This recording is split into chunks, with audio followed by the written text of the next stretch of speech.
आज के टाइम में चिकनाई की जब बात आती है, घी की जब बात आती है, तो आज के टाइम में चिकनाई को लेके, घी को लेके बहुत ही मतभेद है जी। आज के डॉक्टर तो एकदम से रोगी को सीधे शब्दों में बोलते हैं चिकनाई ना खाओ, बीपी बढ़ जाएगा, कोलेस्ट्रॉल बढ़ जाएगा, चिकनाई ना खाओ, ब्लॉकेज हो जाएगी, हृदय रोगी हो जाएंगे। क्या चिकनाई इतनी बुरी है जी? आयुर्वेद की संहिताएं क्या कहती है? जिनको पढ़ के आयुर्वेदिक डॉक्टर बनते हैं, आयुर्वेदाचार्य बनते हैं, वो संहिताएं चिकनाई के बारे में क्या कहती हैं? कौन सी चिकनाई खानी चाहिए और कौन सी चिकनाई से ब्लॉकेज बढ़ता है, बीपी बढ़ता है, हार्ट के रोग होते हैं? कौन सी चिकनाई से जी? और कौन सी चिकनाई खानी है, किससे बचना है, खानी है कि नहीं खानी है? आयुर्वेद की संहिताएं इसके बारे में क्या कहती है जी? आज हम अपने 10वें नियम में इसको समझेंगे जी। जो चिकनाई के बारे में खासकर आधुनिक डॉक्टर, मॉडर्न जो चिकित्सा पद्धति है, जिसको हम एलोपैथी और अंग्रेजी चिकित्सा पद्धति बोलते हैं, तो वो तो चिकनाई के नाम पे एकदम से डॉक्टर रोगियों के ऊपर टूट पड़ते हैं। चिकनाई पहली ही कलम से बंद जी है। क्या चिकनाई इतनी बुरी है? कौन सी चिकनाई बुरी है जी? उसकी जरूरत है कि नहीं शरीर को जी? तो आज हम ये पढ़ेंगे। ग्रुप में एक चार्ट का फोटो भेज रहे हैं जिसमें शरीर की 7 धातुएं दिखाई गई है। 7 धातुएं शरीर की कौन सी है? कोई साथी बता सकता है जी? नए साथियों में से, पुरानों में से नहीं। किसी को 7 धातुओं का पता है क्या जी? अगर किसी ने अभी तक पिछली 9 साप्ताहिक कक्षाएं लगाई है तो।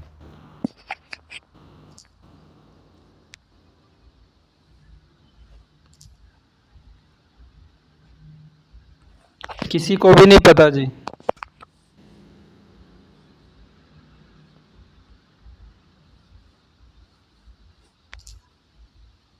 आवाज तो आ रही होगी जी।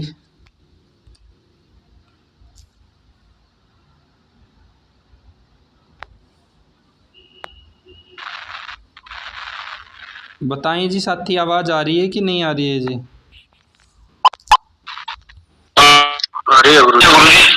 हाँ, ग्रुप में 3 फोटो भेजे हैं जी। पहला एक चार्ट है, उस चार्ट के ऊपर हमारे शरीर की 7 धातुएं दिखाई गई है कि भाई जब शरीर में भोजन पचता है तो उससे बनता है रस। जैसे आप गन्ने से जूस निकालते हैं, मौसमी से, अनार से, आजकल किन्नों का टाइम है तो आप इससे रस निकालती हैं। तो जब शरीर में भोजन जाके पचता है तो उससे रस बनता है, रस से फिर खून बनता है, उससे फिर मांस बनता है, मांस से फिर मेद बनता है, मेद से फिर अस्थि बनती है जिसको हड्डियां बोलते हैं, हड्डियों से फिर मज्जा बनता है, हड्डियों के अंदर की चिकनाई, फिर बनता है शुक्र धातु। ये हमारे शरीर की 7 धातुएं हैं जो शरीर को धारण किए हुए शरीर को चलाने का काम करती है जी। इन 7 धातुओं के बाद बनता है जी ओज, जिसको बोलते हैं जीवनीय शक्ति, जो हमारे अंदर वीरता, पराक्रमकता, क्रांतिकारी भाव पैदा करता है। ओज जो हमारे अंदर साहस पैदा करता है। एक डरपोक कमजोर आदमी लंबा जिएगा कि एक साहसी आदमी लंबा जिएगा जी? कोई साथी बताएगा? साहसी जी। हाँ, तो सीधी सी बात है कि जिसके अंदर अधिक साहस होगा वो अधिक जिएगा जी। तो 7 धातुओं के बाद शरीर में बनता है ओज, जो हमारे अंदर वीरता, पराक्रमकता, क्रांतिकारी भाव, साहस पैदा करता है जी। इस ओज के बारे में क्या कहा गया है? ग्रुप में एक श्लोक आया है। ओजस का वर्णन रस से शुक्र पर्यंत समस्त धातुओं का सर्वश्रेष्ठ तेजस ओजस है। वह हृदय में स्थित रहने पर भी संपूर्ण शरीर में व्याप्त रहता है। वह शरीर स्थिति का आधार है। वह स्निग्ध सोम गुण युक्त शुद्ध तथा लाल पीला वर्ण वाला है, जिसका नाश होने पर मनुष्य की मृत्यु हो जाती है और जिसके रहने पर मनुष्य जीवित रहता है। इसमें क्या कहा गया है जी? यहाँ पे गुरुजी ओजस का विस्तार से वर्णन हुआ है कि जो रस से लेके और शुक्र तक जो समस्त धातुएं हैं, उनका सर्वश्रेष्ठ जो तेज है वो ओज है, और वो हृदय में स्थित रहता है और संपूर्ण शरीर में फैला रहता है। तो और उसी से शरीर की स्थिति का आधार तय होता है, और स्निग्ध है और सौम्य गुण युक्त है, शुद्ध और लाल पीला वर्ण वाला बताया गया है। और अगर इसका नाश होगा तो फिर मनुष्य की मृत्यु तक हो सकती है, और नहीं तो मनुष्य जीवित रहता है। तो ये है जी, देखो हमारा जो शरीर है वो भगवान ने, प्रकृति ने ऐसे डिजाइन किया है कि इस शरीर को स्वस्थ रखने के लिए डॉक्टरों दवाइयों की जरूरत नहीं है जी। जो हमने 9 साप्ताहिक कक्षाएं पढ़ी है, उनके अगर हम नियमों को पालन कर रहे हैं तो उससे क्या है कि हमारा क्वालिटी का भोजन अंदर जाके पचेगा जी। पचने पे क्या होता है, खाना पेट में जाके दो ही काम करता है, या पचता है या सड़ता है। पचता है तो शरीर में लगता है, सड़ता है तो बीमारियां पैदा करता है। अगर जो 9 नियम हमने पढ़े हैं, आज 10वां है ये, इनका अगर हम पालन कर रहे हैं तो 100% हमारा भोजन अंदर जाके पचेगा, और वो क्वालिटी के साथ पचेगा जी। जब खाना अंदर जाके क्वालिटी के साथ पचेगा तो फिर उससे रस, रक्त, मांस, मेद, अस्थि, मज्जा, शुक्र, शरीर को 100 साल तक स्वस्थ रखने वाली ये धातुएं हमारे शरीर में बनेगी जी। तो शरीर को स्वस्थ रखने के लिए ना आयुर्वेदिक दवाइयों की जरूरत है, ना आयुर्वेदिक डॉक्टर की जरूरत है, और एलोपैथी का तो नाम ही छोड़ दो जी। तो शरीर को स्वस्थ रखने के लिए जरूरत है शुद्ध क्वालिटी के भोजन की, और वो अंदर जाके पचना चाहिए, जो अभी तक 10 कक्षाओं में हम पढ़ रहे हैं जी। अगर ऐसा हम नहीं कर रहे हैं तो फिर कोई भी डॉक्टर दवाइयाँ ठीक नहीं कर पाएगी, आयुर्वेदिक भी ठीक नहीं कर पाएगी जी। आयुर्वेदिक की तो अभी तक हम डेफिनेशन ही गलत समझ रहे हैं कि एलोपैथी छोड़ के आयुर्वेदिक खाना शुरू कर दो, वही आयुर्वेद है। तो जब भोजन हमारा पचता है तो ये 7 धातुएं बनती है। 7 धातुओं के बाद बनता है ओज, जिसको जीवनीय शक्ति कहा गया है, यानी कि प्राण शक्ति कहा गया है, जो हमारे प्राणों का आधार है। ये हमारे अंदर वीरता, साहस, प्राक्रमकता ये पैदा करता है जी। इस ग्रुप में बहुत से साथी अपने ऐसे हैं जो जैविक खेती कर रहे हैं। ये जैविक खेती क्यों कर रहे हैं जी?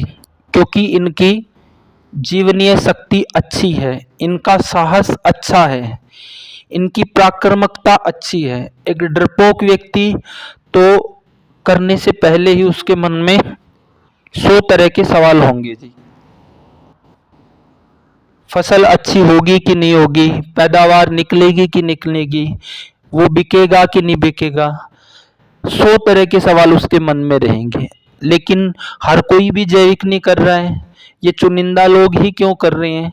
क्योंकि ये अलग तरह के लोग हैं, इनकी जीवनीय शक्ति अच्छी है, इनका साहस अच्छा है जी। तो हम सबको हमारा साहस अच्छा बने, जीवनीय शक्ति अच्छी हो, हमारी आयु लंबी हो, हमारे अंदर वीरता, प्राक्रमकता हो, तो इसके लिए ये जो 10 साप्ताहिक कक्षाओं में हमने नियम पढ़े हैं, इनकी जरूरत है। ये आयुर्वेदिक संहिताओं में लिखे हुए हैं, ना कि दवाइयाँ और डॉक्टर के जी। आयुर्वेद की जो संहिताएं पद के आयुर्वेदाचार्य बनते हैं, उन संहिताओं का आधे से अधिक भाग तो ऐसा है जिसमें केवल स्वस्थ रहने के नियम ही लिखे हुए हैं। जीना कैसे है, हमारा आहार विहार, दिनचर्या, ऋतुचर्या कैसी हो, वो बताया गया है, ना कि सीधा ऐसा कि दवाइयां शुरू हो जाए जी। तो यहाँ पे हमने पढ़ा कि भोजन पचेगा तो 7 धातुएं, रस, रक्त, मांस, मेद, अस्थि, मज्जा, शुक्र, और उसके बाद फिर बनता है ओज। हमारा आज का टॉपिक है कि चिकनाई खाएं कि नहीं खाएं जी। पहला तो ये, क्योंकि आज के टाइम में डॉक्टर तो सीधा बोलता है घी ना खाओ, चिकनाई ना खाओ, बीपी बढ़ जाएगा, कोलेस्ट्रॉल बढ़ जाएगा, हार्ट के रोगी हो जाओगे, ब्लॉकेज हो जाएगी। आयुर्वेद की संहिताएं क्या कहती है, उसके बारे में आज का टॉपिक है। तो हमने देखा जीवनीय शक्ति, क्या है जी जो हमारे अंदर साहस पैदा करता है, और इस जीवनीय शक्ति को बढ़ाने वाली दुनिया की जो सर्वश्रेष्ठ चीज है वो है जी इस ओज को बढ़ाने वाला गाय का दूध और गाय का घी। तो पहला ये है कि चिकनाई खाएं कि नहीं खाएं, खानी है जी। कौन सी चिकनाई? गाय का दूध और गाय का घी। क्यों? अभी मैं एक श्लोक और भेज रहा हूं ग्रुप में, वो पढ़ना है जी। इसको पढ़ दो। अभी जो श्लोक आया है अनुवृत जी, इसमें वक्तव्य केवल इसका पढ़ देना है। जी गुरु। ओजो धातु तथा गाय के दूध में समान गुण होते हैं। यही कारण है कि गाय के दूध का सेवन करने से ओजो धातु की वृद्धि होती है। अतएव मद्य के अविधि सेवन से ओजस का विनाश होता है। क्या कहा गया है जी इसमें? इसमें गुरुजी बताया गया है कि जो ओज धातु है शरीर में और जो गाय का दूध है उनके जो गुण है वो एक समान है। तो इसी कारण से जो गाय का दूध है वो सेवन अगर करेगा कोई व्यक्ति तो उसमें ओज धातु की वृद्धि होगी। ठीक है जी। आज की जो ये 10वीं साप्ताहिक कक्षा है इसमें हमने पढ़ा है जी चिकनाई खाएं कि ना खाएं। हमने पढ़ा कि भोजन पचने पे शरीर में 7 धातुएं बनती है। वो भोजन पचने से बनती है, दवाइयों से, डॉक्टर से नहीं बनती जी। भोजन पचने से क्या बनता है? रस, रक्त, मांस, मेद, अस्थि, मज्जा, शुक्र।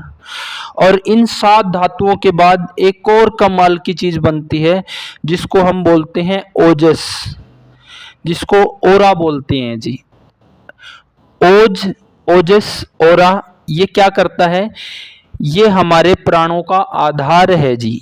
ये इसका मूल स्थान हृदय है, हृदय में रहते हुए संपूर्ण शरीर में विद्यमान है, और ये हमारे अंदर वीरता, पराक्रमकता, साहस पैदा करता है जी।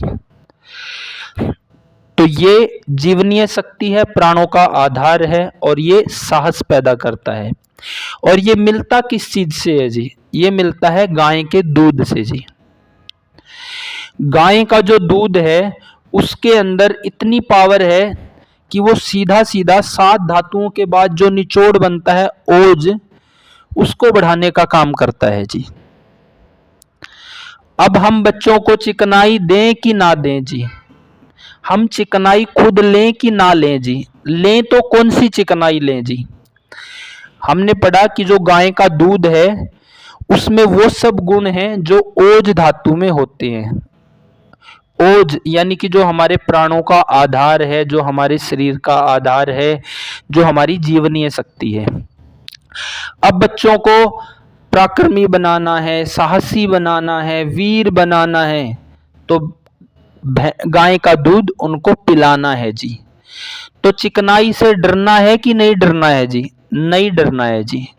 जो डॉक्टर आपको ये बोल रहा है कि चिकनाई नहीं खानी है, किसको नहीं खानी है वो भी आगे हम पढ़ेंगे, किस स्थिति में कौन सी चिकनाई नहीं खानी है जी। अब गाय का दूध और गाय का घी ही क्यों लेना है? एक और श्लोक है इसके नीचे ग्रुप में, उसको और पढ़ दो, फिर और डिटेल में चर्चा करते हैं। अनुवृत जी। जी गुरु जी। चरक द्वारा कहा गया गाय के दूध से भैंस के दूध में जो स्नेह की कमी कही गई है वह हृदय के लिए कम हितकर है। इस दृष्टि से कहा गया है भैंस के दूध से निकलने वाला जो स्नेह घी है उसकी अपेक्षा गाय के दूध से उत्पन्न स्नेह घी हृदय के लिए अधिक हितकर होता है। यही अभिप्राय है, इसीलिए खारनाथी ने भी उत्तम शब्द का प्रयोग किया है। इसमें क्या कहा गया है जी? क्या निष्कर्ष निकल रहा है इसमें गुरुजी गाय और भैंस के दूध के अंदर जो घी है, जो स्नेह है उसमें, तो उसका बताया गया है कि जो भैंस में जो स्नेह ज्यादा है, चिकनाई ज्यादा है, लेकिन वो गाय के दूध के तुलना में हृदय के लिए हितकर नहीं है वो। तो जो मनुष्य के हृदय के लिए हितकर जो चिकनाई है वो गाय के दूध में उपलब्ध है, इसलिए गाय का घी ही उत्तम है। हमने यहाँ पे दो चीज पढ़ी है जी। पहला तो आज के डॉक्टर बोलते हैं कि चिकनाई ना लो, कोलेस्ट्रॉल, बीपी, ब्लॉकेज ये सब बढ़ जाएगी जी, हार्ट के रोगी बन जाओगे। क्या ये बात सही है? आयुर्वेद की संहिताओं का क्या मत है जिसके बारे में? ये दो श्लोक हमने पढ़े हैं कि भाई जो गाय का दूध है वो तो सीधा सीधा हमारी जीवनीय शक्ति को बढ़ाता है, और जो गाय का घी है उसके बारे में कहा गया है कि गाय के घी में जो चिकनाई है वो हार्ट के लिए सबसे अच्छी चिकनाई है जी।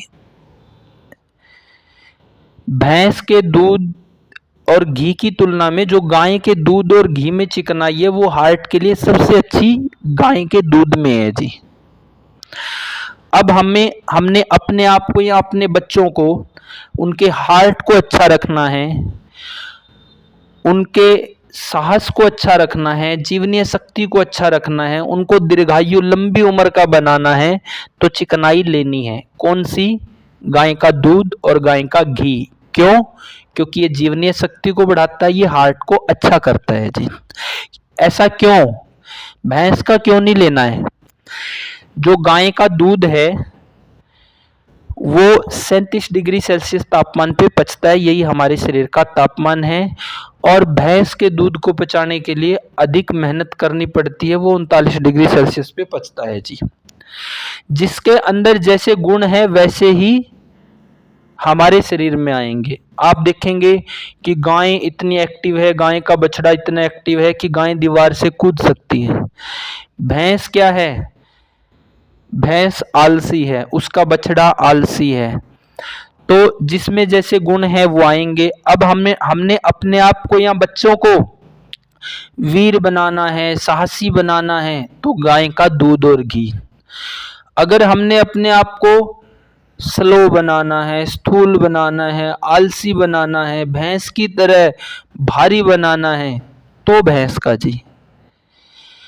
तो भैंस का दूध पचने में आसान नहीं है। गाय का दूध और घी है जो, वो हार्ट के लिए सबसे अच्छा है जी। तो भैंस का दूध क्या करता है? भैंस खुद आलसी है, धीमी है, स्लो है, तो वो शरीर के हर एक ऑर्गन को स्लो करेगी जी। अब आपने बच्चों की बुद्धि स्लो करनी है तो भैंस का दे सकते हैं। अच्छी बुद्धि चाहिए, अच्छा साहस चाहिए, तो गाय का दूध और गाय का घी जी। क्योंकि जिसमें जैसे गुण वैसे ही शरीर में आएंगे जी। अब आपने बच्चों को गाय की तरह एक्टिव बनाना है तो गाय का दूध और घी, आलसी बनाना है तो भैंस का।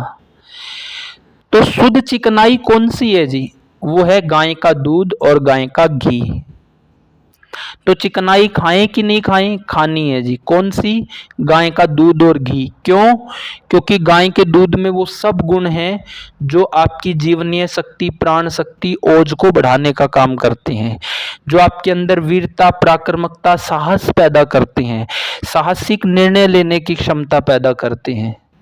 अब आपने बच्चों को कैसा बनाना है तो फैसला आपके हाथ में है।